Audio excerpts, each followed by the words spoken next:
As important as hiring is for a company's future, a lot of companies are not great at this. They will take weeks looking for minute differences in candidates and then be completely blind to strengths that they didn't even think to consider.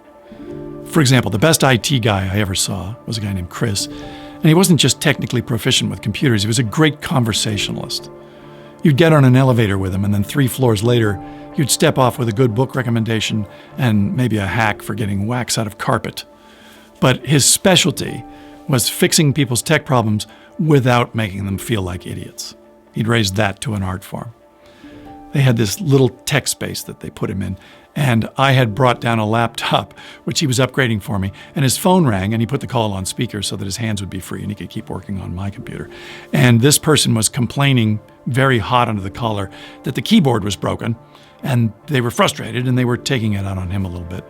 And I gather that about 99 times out of 100 on these calls, the keyboard isn't in fact broken, it's just unplugged. But when you point that out to people, they're not happy. They feel stupid and they feel like you're being condescending, and instead of being grateful, they get surly. So very deftly, Chris told the caller that, sometimes these problems are caused by dust that sneaks into the connection between the keyboard and the computer. It's inevitable, it happens all the time. And what can fix it is if they would very gently disconnect the USB cable and then blow on it to clear the dust out, and make sure to blow loud enough so that he can hear, and that might help.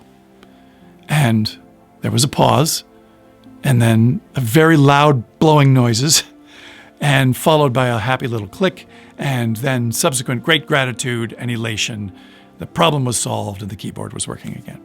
And Chris's face took on a very satisfied smile. And I had just gotten a master class in what makes somebody valuable.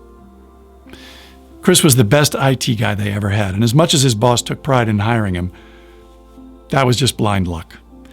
Because nowhere in the job requirements did it list the thing that Chris was so good at, which was takes pleasure in other people's happiness.